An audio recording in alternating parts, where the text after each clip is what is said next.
We are Arsenal. Wembley bound. We love Arsenal. Oh yes. We are Arsenal. No mercy. We're Arsenal forever. We are Arsenal. Road to Wembley. We love Arsenal. Oh yes. We are Arsenal. Can't stop us. We're Arsenal forever.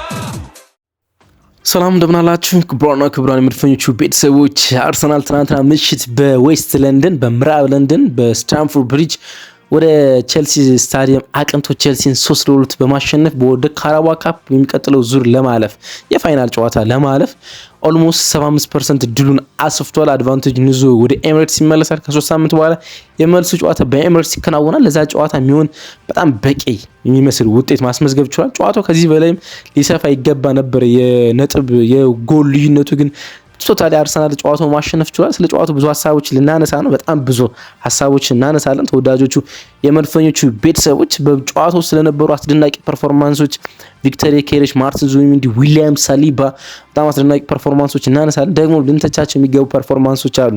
ማርቲን ኦዲጋርድ፣ ዩሪያን ቲምበር የመሳሰሉ ፐርፎርማንሶችን ደግሞ እንተቻለን። በጨዋታ ውስጥ የነበረው የሊያም ሮዝነርን የጨዋታ መንገድ ለማየት እንሞክራለን። የቼልሲው አዲሱ አሰልጣኝ ማለት ነው። እንዲሁም ደግሞ በጨዋታ ውስጥ የተፈጸሙ ኤች ኢንሲደንቶችን ደግሞ እንደ ሃይላይት ከኔ ታዳምጣላችሁ ማለት ነው። በተወዳጁ አርሰናል ኢንፎ ገጽ ነው የምትገኙት። አርሰናል ማሸነፍ ችሏል። የካራባ ካፕ የፍጻሜ ተፋላሚ ለመሆን አሁን አንድ የ90 ደቂቃ የኤሚሬትስ ጨዋታ ብቻ ይቀረዋል ማለት ነው። ስለ ጨዋታው ብዙ ሀሳቦች እናነሳለን። አብራችሁን ብቻ ቆዩ። እናም ስትቆዩ እኔ ከመሸጋገሪያ ሙዚቃ በኋላ ተመልሼ ከመምጣቴ በፊት ሰብስክራይብ አድርጋችሁ ጠብቁኝ። ሰብስክራይብ ያላደረጋችሁ ቤተሰቦቻችን ሰብስክራይብ ያላደረጋችሁ ደግሞ እንደሁሌው ቪዲዮን ስትጀምሩ ገና ላይክ አድርጋችሁ ጀምሩ። እሱን ስለምታደርጉ ከልብ ነው ማመሰግነው።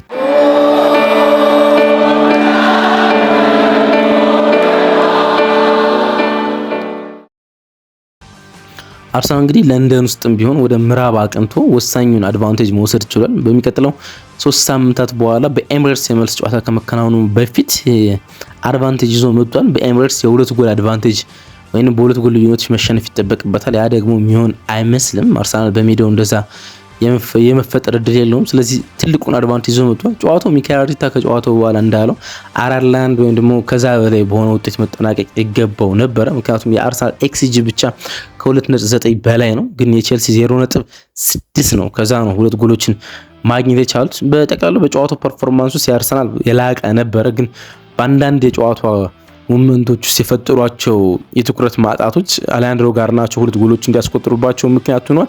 ቢን ዋይት ለዛ ይመስላል ከጨዋታው መጠናቀቅ በኋላ ከዚህ በላይ ሊሆን ይገባ ነበር። ከሰከንድ ሃፍ የፈጸምናቸው የትኩረት ማጣቶችና እንዲሁም ደግሞ እንዲጫወቱ የፈቀድንበት መንገድ ያበሳጫል ያሉ ቀጥታ ማለት ነው።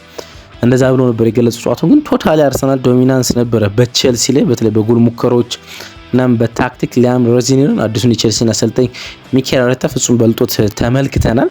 የጨዋታውን አንዳንድ ሁነቶች እንዲሁ ያየን ለመግለጽ አርሰናል በላይን አፕ ውስጥ ብዙ ለውጦች አልነበሩትም፣ ግን አንዳንድ ለውጦች ነበሩት። ለምሳሌ ኬፓ አሪዛባላጋ ሁሉም የካራባ ካፕ ጨዋታዎች ጀምሮ ስለነበር ይሄንን ጨዋታ የጀመረው እሱ ነበረ።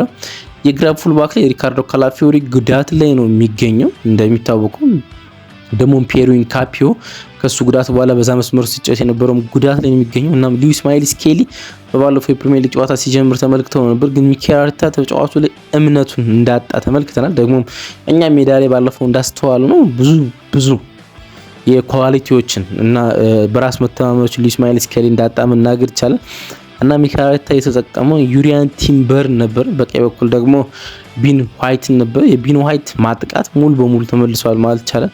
ቢን ዋይትን ከዩሪያን ቲምበር የሚለያቸው አንድ ትልቁ ጉዳይ የቢን ዋይት ማጥቃት በጣም ፍጹም አስደናቂ ስለሆነ ነው። በመሃል ተከላካይነት ተጠባቂዎች ዊሊያም ሳሊባና ጋቢ ማጋሊሽ ነበሩ። የሶስቱ የአማካኝ ስፍራ ጥምረቶችን በዚህኛው የካራባ ካፕ ጨዋታ ነበረ። ራይስ፣ ማርቲን ዙቢሜንዲና ማርቲን ኦዲጋርድ። የኔ የጨዋታው ማን ኦፍ ዘ ማች በጣም በብዙ ርቀት ማርቲን ዙቢሜንዲ ነበረ። ኤፍኤም እንዲሁም ደግሞ የውድድሩ አዘጋጆች ቪክተር ኬሬሽ ጨዋታው ማን ኦፍ ዘ ማች አድርገውታል። ግን ቪኪም በጣም ጥሩ ምሽት የነበረው ከፊት ሊያንድሮ ትሮሳርድ እስከ አቋሙ ነው የሚገኘው። እንዲሁም ደግሞ ቪክተር ኬሬሽና ቡካዮ ሳካ ተሰልፈዋል። በቸልሲ በኩል በጉዳት በቅጣት እንዲሁም ደግሞ በሰስፔንሽን በእገዳ ምክንያት አንዳንድ ተጫዋቾች አልነበሩም። ኮል ፓልመር፣ ራይስ ጄምስ፣ ሞሴስ ካይሴዶ፣ ማለጉስቶ፣ ሊያም ዴላፕ የመሳሰሉ ተጫዋቾች አልነበሩም። ይሄኛው በጥቂቱም ቢሆን ለአርሰናል አድቫንቴጅ ነበር፣ ግን በጨዋታው ውስጥ የተጠበቀ አንድ ነገር ነበር። ኒው ማኔጀሪያል ባውንስ፣ አዲስ አሰልጣኝ ሲመጣ አንዳንድ ቡድኖች ሪያክት የሚያደርጉበት መንገድ አለ።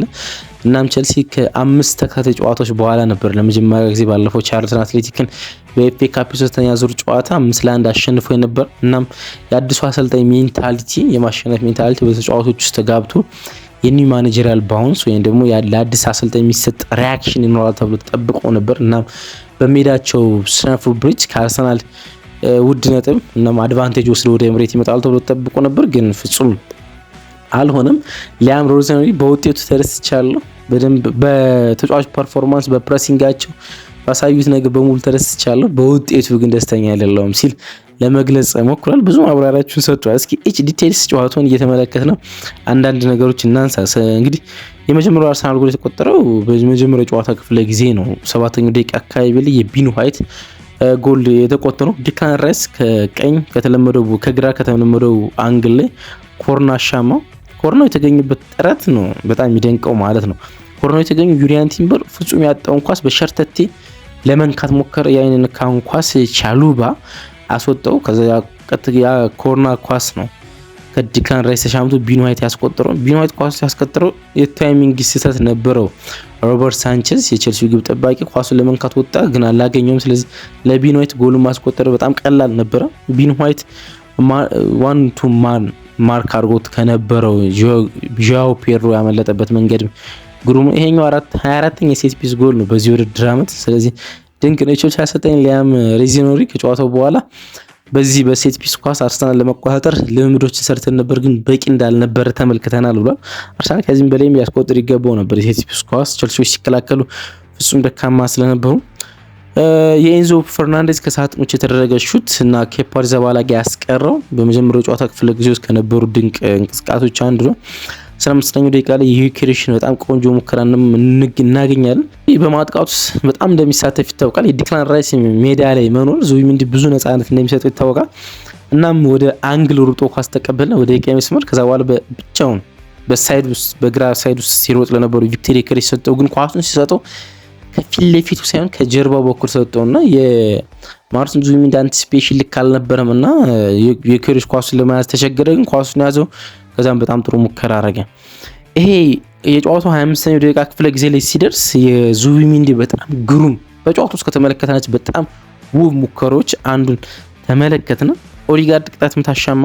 ያ ቅጣት ምት ቻሉባ በሄዲንግ መለሰው። ከዛ በኋላ የተመለሰውን ኳስ በቀጥታ ቦክስ ውስጥ በሳጥን ውስጥ ማለት ነው ሃይ ቮሊ ኳስ አገኘ። ከፍ ያለው ኳስ ግን በሚገርም ተርን በሚመስል መንገድ ማርቲን ዙቢሜንዲ ሞከረው።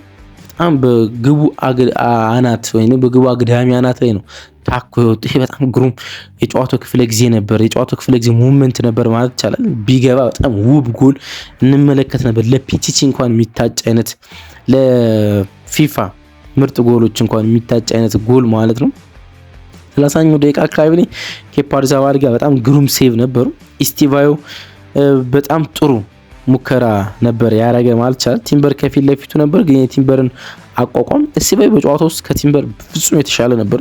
ለቲምበር በጣም ቀኑን አክብሎበት ነበር በጨዋታው በብዙ ክፍለ ጊዜዎች፣ በተለይ ደግሞ ሰከንድ ሃፍ። ፈርስት ሃፍ ግን ይሄኛው አንድ ላንድ ግንኙነታቸው ነበር፣ አላለፈውም። ግን ፖዚሽን የሱን የቲምበርን አቋቋም አይቶ ነው ኢስቲቫዮ መሬት ላይ መሬት ሰው ላይ ሞከረው፣ ግን ኬፓ በንቃት ነበርና ኳሱን ለመያዝ ሞከረ። 40ኛው ደቂቃ ላይ በጨዋታው ፍጹም አስደናቂ ከነበሩ ተጫዋቾች አንዱ እና በሃይ ሌቭል ነው ሁልጊዜ የሚጫወተው ዊሊያም ሳሊባ ማለት ነው። ከፍ ባለ ጥራት ነው የሚጫወተው፣ ግን አንዳንድ መጠነኛ ትኩረት የሚስቡ የሱ እንቅስቃሴዎችን አጥቶ ነበረ። መጠነኛ በጣም መጠነኛ እንጂ ዊሊያም ሳሊባ ነው ሁሌም። ግን ትናንትና ምሽት ፍጹም ይለይ ነበር። ያ በ100% በሻምፒዮንስ ሊግ ግማሽ ፍጻሜዎች ላይ ሲጫወት የተመለከት ነው። ማር ላይ ፔዥ ላይ የነበረው ጥራቱን የጠበቀው ዊሊያም ሳሊባን የተመለከት ነው። የአንድ ላንድ ግንኙነቶችን ፖዚሽን፣ ከዛ በኋላ ደግሞ በማጥቃት ውስጥ በብዙ ክፍለ ጊዜዎች ቼልሲ ፕሬሲንግን የሚያመልጥበት መንገድ ሁሉ በጣም ግሩም ነበር። ይሄኛው ሙከራ ደግሞ ሌላ በጣም አስደናቂ ነበር። ከኮርና የተሻማ ኳስ ተልከስክሶ ማለት ትችላላችሁ። ቦክስ ውስጥ ቀረ። ከዛ ዊሊያም ሳሊባ ከቦክሱ ጫፍ ላይ ኳሱን አገኘው። ከርል አድርጎ የሞከረበት መንገድና ይሄ 90 ዲግሪ ላይ ጎል ለማስቀመጥ የሞከረበት መንገድ በጣም ግሩም ነበረ። ግን የላይኛው መረብ ላይ አርፎ ነው ኳስ ወጣ። በጣም ለጥቂት ልትሉ ትችላላችሁ። በጣም ለጥቂት የመጀመሪያው አጋማሽ በዚህ መንገድ ተጠናቀቀ። አንዳንድ ነገሮች ማንሳት የሚጠበቅ ይመስለኛል። የመጀመሪያው አጋማሽ ላይ ዊሊያም ሳሊባና እንዲሁ ማርቲን ዙቢሜንዲ በጣም ጥሩ ነው የጫወቱት። ሊያንድሮ ትሮሳርድ በጣም ጥሩ ፐርፎርማንስ ነው ማድረግ የቻለ። ቤን ዋይት በጣም ጥሩ ነበር የመጀመሪያው አጋማሽ። ግን ቡካዮ ሳካ በቀላሉ ማርክ ተደርገው ነበር የመጀመሪያው አጋማሽ። ብዙ ጥያቄ ሊነሳበት የሚችል የማርቲን ኦዲጋርድ ፐርፎርማንስ ነበረ። በጣም ደካማ ፐርፎርማንስ ነበር። የዲክላን ራይስ ማጥቃት ተቀዛቅዞ የተመለከትኩበት ጨዋታ ነበር። በመከላከሉ በኩል በጣም ፍጹም አስደናቂ ነው። ግን በማጥቃቱ በኩል ቶሎ ቦክስ በመገኘትና የተቀበላቸውን ኳሶች ደግሞ ከርል በማድረግ በኩል መጠነኛ ደክሞ የተመለከትኩበት አጋማሽ ነበረ። ሁለተኛው አጋማሽ እንደተጀመረ ነው እንግዲህ የቪክተር ዮኬሬሽን ጎል ያገኘ ነው። በጣም ድንቅ ቅብብል ነበር። የተለመደው የቡካዮ ሳካ እና የቤን ዋይት የቀይ መስመር አንግል ሊንክ አፕ ተፈጠረ። ሳካ ለቤን ዋይት ሰጠው። ቤን ዋይት ኢንቨርት አድርጎ ወደ ቦክስ እየገባ ነበር። ያን ኳስ ተቀበለ፣ ወደ ሳጥን ኳሱን ሰጠው። በድጋሚ የሮበርት ሳንቼዝ ጥፋት አለበት። ኳሱን ሊከላከለው ይገባ ነበር። ግን ሮበርት ሳንቼዝ ጀርባ የነበረው ቪክተር ዮኬሬሽ ኳሱን ማስቆጠር ችሏል። እርግጥ ለማስቆጠርም ቀላል ኳስ ነው፣ ግን ማስቆጠር ይገባው ነበረ። 0.95 ኤክስጂ የነበረው ኳስ ሊቆጠር የሚገባበት የጎል መጠን ከፍ ያለ ሬት የነበረው ኳስ ስለነበረ ነው ሊያስቆጠር ይገባል ያልኳችሁ። ግን ቪክተር ዮኬሬሽ ጎሉን አስቆጠረ። እናም ከረጅም ጊዜ በኋላ ቪክተር በትልቅ ጨዋታ ላይ ጎል ሲያስቆጥር ደግሞ ከሜዳ ውጭ ጎል ሲያስቆጥር ተመለከተ ማለት ነው። ለቪክተር ዮኬሬሽ ይሄኛው በጣም የተለየ እንቅስቃሴ ነበረ። 53ኛው ደቂቃ ላይ የማርቲን ኦዲጋርድ ሙከራ ነበር። በጣም ጠንካራ ከሳጥኖች የተደረገ ሹት ነበረ። ከቡካዮ ሳካ የተቀበለው ግን አንግል አልነበረውም፣ ወይም ፊት ለፊት የተመታ ኳስ ነበርና በቀጥታ ነበረ ሮበርት ሳንቼዝ ኳሱን ሊቆጣጠሩ የቻለ። 57ኛው ደቂቃ ላይ ተቀይሮ የገባው የጋርናቾ ኳስ እናገኛለን። አሌሃንድሮ ጋርናቾ ያስቆጠረው ማለት ነው። የሚያበሳጭ እንቅስቃሴ ነው። ኳሱን አርሰናል ብሎክ አድርጎ አወጣ።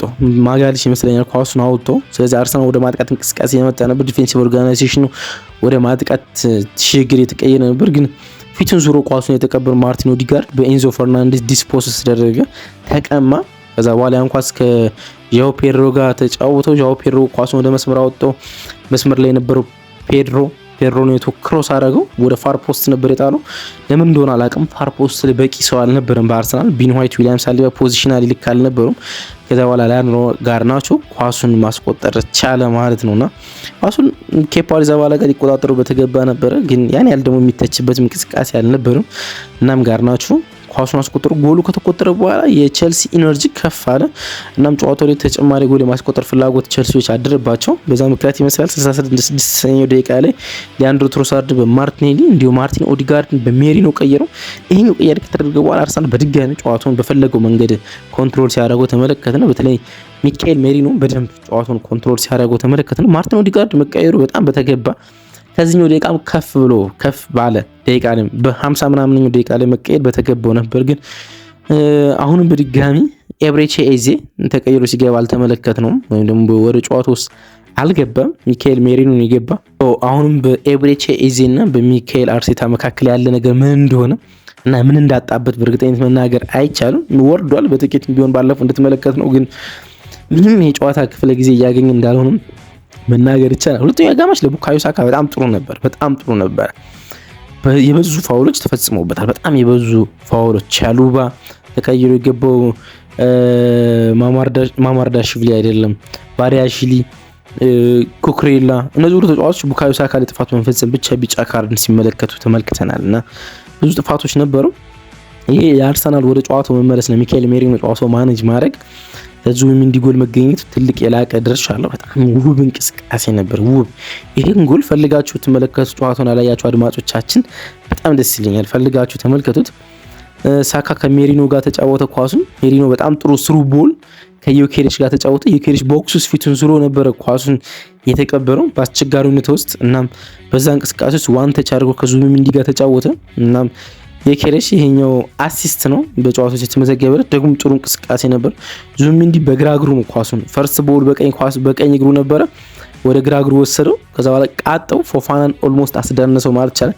በግራ እግሩ የቃጠው ኳስ እንደገና በግራ እግሩ አንግል ፈለገ ጎሉን ሊመታበት የሚችለው እናም ከዛ በኋላ ኳሱን መተው በጥንካሬ ነበር ኳሱን የመተው።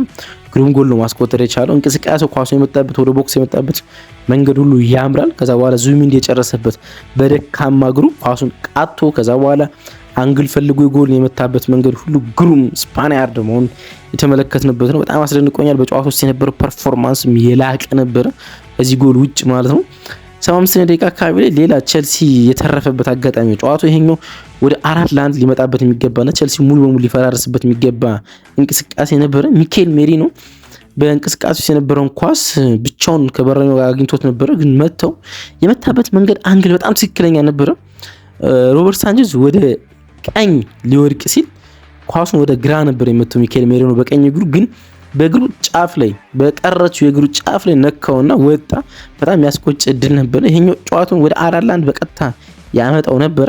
ይሄኛው ጎል አለመቆጠሩ ተከትሎ ቼልሲዎች በድጋሚ ወደ ጨዋታው ለመመለስ ሞከሩ። ራይስ በካይ ሃቨርትዝ ተቀየረ። ቪክተር ዮኬሬስን በጄሱስ ተቀየሩ። ይሄኛው ቅያሬ የአርሰናል ጨዋታ ሙሉ በሙሉ ቀየረው። ወደ 4-4-2 እና 4-2 አጥቂዎችን የተጠቀመ አርሰናል ይመስል ተመለከት ነው።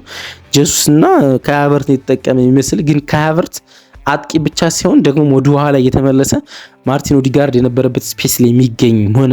በዚህ ቦታ ላይ ሲጫወት የነበረው ሚኬል ሜሪኖ ደግሞ በዲክላን ራይስ ቦታ ላይ ወደ ግራ ላይ መጥቶ ተመለከትን። የተለየ ይመስልና ኤክስፐሪመንት ይመስላል።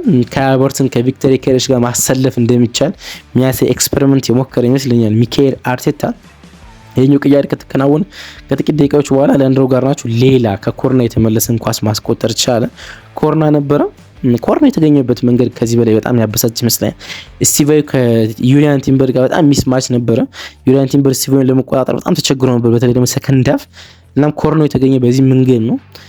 ቲምበር ኳሱን አወጡት። ከዛ በኋላ ኳሱ በኔቶ አማካኝነት ወደ ቦክስ ተሻማ። በድጋሚ ኳሱን አርሰናል ብሎክ አድርጎ አወጣው። ቢን ዋይት ይመስለኛል ብሎክ አድርጎ አወጣው። ብሎክ አድርጎ ያወጣውን ኳስ አላንድሮ ጋርናቾ አገኘው። እናም እሱ ከቆመበት አንግል ላይ ምንም አይነት የአርሰናል ተጫዋች አልነበረም። እናም ኳሱን በግሩም ሁኔታ ማስቆጠር ቻለ። የሚያበሳጭ እንቅስቃሴ ነው። እርግጥ አርሰናል ጨዋታውን አሸንፏል፣ ግን በሰፊ የጎል ልዩነት ቢያሸንፍ የኤሚሬትስ ጨዋታ ካለ ምንም ሀሳብ የሚከናወን ጨዋታ ይሆን ነበር። ለቼልሲ ምንም ተስፋ ማይሰጥ አይነት ይሆን ነበር። ግን ይሄኛው ጎል ቼልሲን ጥቂትም ቢሆን ተስፋ በኤሚሬትስ እንዲኖራቸው ማድረግ ችሏል ማለት ይችላል። ግን ቶታሊ አርሰናል ጨዋታውን ማሸነፍ ችሏል። የቼልሲ አሰልጣኝ ሊያም ሮዝኒ ከቻርልተን አትሌቲክ ድል በኋላ ቀለል ያለ ጨዋታ ይኖረናል ብለው ከአርሰናል ጋር ያላቸውን ጨዋታ ለመግለጽ ሞክረው ነበር። እርግጥ ለጨዋታው ለአርሰናል ጨዋታ በሰጡት ፕሪማች በጣም ለአርሰናል ያላቸውን አድናቆትና ለሚኬል አርቴታ ያላቸውን ክብር ለማሳየት ሞክረዋል።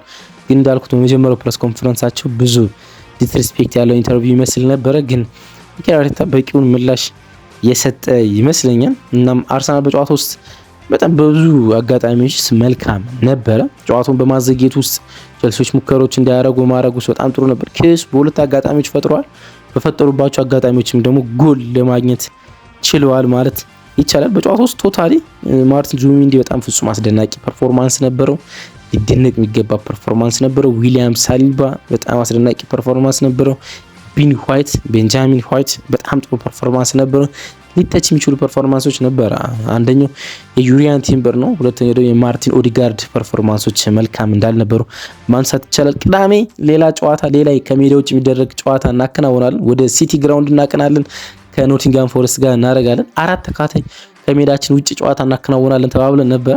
የመጀመሪያው ከፖርትስማውዝ ጋር በፍራተን ፓርክ ማሸነፍ ቻለ። ሁለተኛውን ደግሞ ወደ ዌስት ለንደን ስታንፎርድ ብሪጅ አቅንተን ቼልሲን ትናንትና አሸነፍን። አሁን ደግሞ ወደ ሲቲ ግራውንድ አቅንተን ሰንደርላንድ ጋር ጨዋታ እናደርጋለን። ከዛ በኋላ በሻምፒዮንስ ሊግ ጨዋታ ነው የምንመለሰው ማለት ነው። ከሜዳ ውጭ ማለት ነው። ተከታታይ ከሜዳ ውጭ የሚከናወኑ ጨዋታዎች ናቸው።